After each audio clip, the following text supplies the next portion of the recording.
Le projet de la nouvelle unité prothétique de l'hôpital Sainte-Anne-de-Beaupré a été inauguré cette semaine. J'en parle avec la ministre responsable des aînés et des proches aidants, Mme Marguerite Blais, ainsi qu'avec la députée de Charlevoix-Côte-de-Beaupré, Mme Émilie Foster. Ce ne sont pas des milieux de soins, ils sont devenus des milieux de soins. Vous voyez, c'est une unité de 16 personnes dans les maisons des aînés. Toutes les unités seront pour 12 personnes, petite cuisinette individuelle, petit salon individuel, des douches dans la salle de bain. Oui, ça ressemble au niveau de la philosophie du prendre soin des personnes qui vivent en CHSLD aujourd'hui. Et 80% de ces personnes-là vivent avec des troubles neurocognitifs majeurs. Fait qu'il faut prendre soin de ces personnes-là différemment. Parfois, elles ont peur. Il faut être en mesure de leur apporter beaucoup de sécurité et beaucoup de souvenirs de leur vie quand elles étaient plus jeunes. Et Mme Foster, un mot revenait dans votre allocution, la fierté. De quoi êtes-vous le plus fier aujourd'hui? De cette unité prothétique et du fait que la communauté sur la Côte-de-Beaupré s'est mobilisée pour aller amasser au-delà d'1 million de dollars pour financer cette belle unité pour nos personnes aînées ici sur la côte qui le méritent. Partout dans l'unité, on voit de la signature, une empreinte de la Côte-de-Beaupré. Il y a des photos du Cap Tourmente, il y a des photos de la chute Montmorency, il y a des photos de la basilique. Donc, on voit que c'est emprunt des milieux dans lesquels les gens ont vécu ici sur la côte. Et vraiment, comme la ministre le disait, ce sont des milieux qui sont axés sur le soin aux personnes. Ce sont des milieux de vie plus que des milieux de soins proprement dit. Donc, des milieux pour que les gens s'épanouissent et puissent avoir leur repère, parce que c'est une unité pour des gens qui ont des problèmes cognitifs. Donc, tout est fait en fonction des repères visuels, cognitifs. C'est vraiment bien fait. Je suis extrêmement fière du travail de la Fondation, de l'hôpital Sainte-Anne-de-Beaupré et du milieu qui s'est mobilisé. Vous parliez aussi d'engagement. Je pense que c'était important de votre côté aussi. Oui, très important. Je suis ce projet-là depuis un bon petit bout. J'avais rencontré la présidente et la directrice générale, Mme Tremblay de la Fondation, à 2 reprises. Donc, on a suivi ce projet-là avec un grand intérêt. On a aidé comme on a pu, mais vraiment, là, l'engagement de la communauté a été exemplaire. Je vous le dis, là, ici sur la côte, j'ai toujours dit, les gens sont fiers, les gens sont débrouillards, les gens sont engagés. Et là, ça s'est reflété comme jamais dans ce beau projet-là. Madame Blais, pour la prochaine année, on s'en va en année électorale. Au niveau des aînés, est-ce que vous avez déjà des éléments que vous souhaitez faire connaître aux gens, aux personnes âgées actuellement? Bien, écoutez, je vais plutôt regarder ce que nous avons fait. On a fait adopter une loi sur les personnes proches aidantes. On va déposer prochainement notre plan d'action qui accompagne la politique sur la proche aidance. On est en commission parlementaire actuellement. On étudie un projet de loi pour contrer la maltraitance envers les aînés et les personnes en situation de vulnérabilité. On a déposé la première politique d'hébergement, de services et de soins de longue durée de l'histoire du Québec. On est en train de construire les maisons des aînés. On a 2600 places à livrer pour l'automne 2022. On a aussi notre projet qui était déjà fonctionnel de faire en sorte que les CHSLD privés deviennent des CHSLD privés conventionnés. Et il y avait un moratoire depuis les années 80 par rapport à ça. Et il y a 3 projets pilotes actuellement. On en a conventionné un, on en a rendu un qui est public. Alors, on est sur cette bonne voie-là. On a fait adopter aussi un projet de loi pour faire en sorte que les commissaires aux plaintes et à la qualité des services des CHSLD privés n'existent plus et que les commissaires aux plaintes et à la qualité des services soient sous je dirais, le pavillon du public. Alors, regardez, là, il y a beaucoup d'éléments. Il faut les poursuivre. Puis, il y a aussi le dossier des personnes qui vivent à domicile, là, toute la question des soins et des services à domicile. Au bout de 4 ans, le gouvernement du Québec aura injecté 1,8 milliard de dollars dans les soins et les services à domicile parce que les gens veulent rester à la maison le plus longtemps possible. Et c'est vraiment notre orientation première, les soins et les services à domicile. Mais quand on ne peut plus vivre à domicile, bien, ça prend de l'hébergement. Alors, on construit des maisons des aînés et on va rénover 23 CHSLD. Rénover ou reconstruire 23 CHSLD. Merci beaucoup, mesdames, pour cette entrevue. C'était bien intéressant.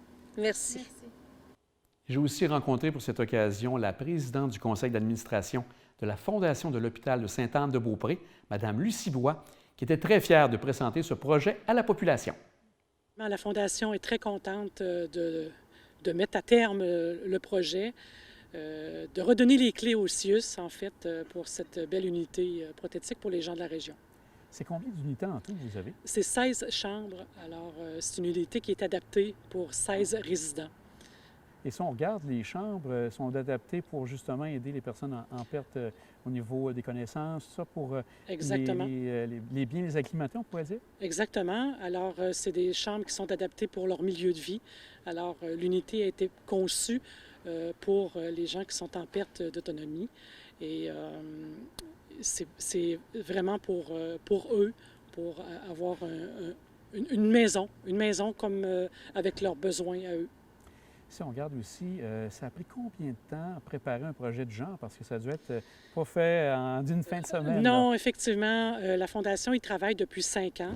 Alors, dans les 5 dernières années, la permanence est allée consulter qu'est-ce qui se fait ailleurs, les meilleures pratiques, arrimer tout ça ensemble pour avoir une unité qui soit au goût du jour, avec les nouveaux besoins, pour permettre aux gens d'y vivre plus facilement. Et pour que le personnel aussi soit fier d'y travailler. C'est une unité qui correspond aux besoins des patients. Donc, c'est plus facilitant pour le personnel. Les gens sont moins en crise. Donc, c'est une belle réalisation. Et ce qui est impressionnant, surtout, c'est justement toute la campagne qui a amené à un financement de 1,3 million. C'est quand même impressionnant. Comment ça s'est passé, cette campagne? Effectivement, la communauté doit être très, très fière de la réalisation. Tout le monde y a mis, je vous dirais, main à la pâte. Et c'est quelque chose... la communauté a de quoi être fière.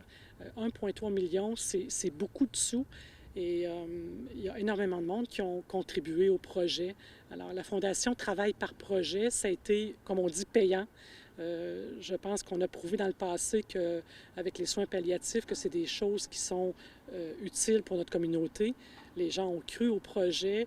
Et c'est quelque chose aussi, quand on le visite, bon, la pandémie aura une fin un jour. Je vous invite à venir voir. Vous allez constater que les résidents de cette unité sont chez eux, sont bien, sont là pour les bonnes choses. Alors oui, toute la communauté de la Côte-de-Beaupré, et je les remercie. Je remercie chaque donateur de croire en ce que la Fondation fait. Mais vous savez, on est les yeux et les oreilles des besoins de l'hôpital. Alors, c'est notre mission. Fait qu'on essaie de bien la remplir. Donc, la Fondation, toute la communauté, le conseil d'administration a travaillé très fort là-dessus. Oui. Est-ce que vous avez d'autres personnes que vous souhaitez nommer qui ont été des éléments, des gens importants? Il y en a plusieurs, mais... Il y en a plusieurs, c'est certain, mais dans ce projet-là, il faut mettre à contribution la part très, très importante qu'a faite Véronique Tremblay, notre directrice générale, et Michel Marcotte, qui était le chargé de projet de cette unité. C'est eux qui ont été les chefs d'orchestre depuis le début. Alors, bien sûr, il y a eu la collaboration des gestionnaires sur place, mais ils ont été, mettons, du début à la fin sur le projet. Alors, je tiens à les remercier au nom de la communauté de nous livrer un si beau projet. La Fondation de l'hôpital Sainte-Anne-de-Beaupré est très fière de vous présenter son projet majeur, le plus grand projet jamais réalisé par la Fondation, un projet d'1 million de dollars. Ce projet est destiné au réaménagement de l'unité prothétique, une unité dédiée pour 16 résidents ayant des troubles de la mémoire, ici même au CHSLD de l'hôpital Sainte-Anne-de-Beaupré. Notre mission? Transformer et humaniser les soins. La rue des Beaupré a été réaménagée avec des devantures de maison ainsi que des fenêtres personnalisées pour chaque résident afin de les aider à se repérer. L'espace jardin est une zone de stimulation qui permet de reproduire les gestes naturels que les résidents font à leur maison.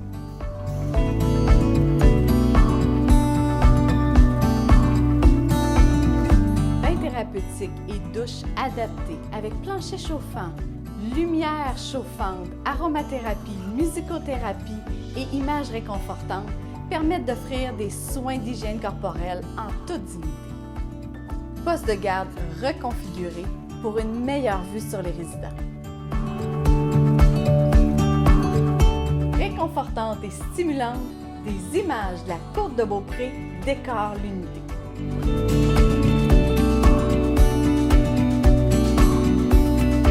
Chambre chaleureuse, maintenant toute individuelle. Terrasse extérieure permettant aux résidents de profiter du plein air été comme hiver. Salle à manger et ajout d'un salon à l'image de la maison. Cuisine repensée pour que les proches et les bénévoles puissent concocter des plats réconfortants. Chalet qui ravive des souvenirs et qui permet de manipuler des objets familiers. Pour les résidents et le personnel, cette transformation va complètement humaniser les soins.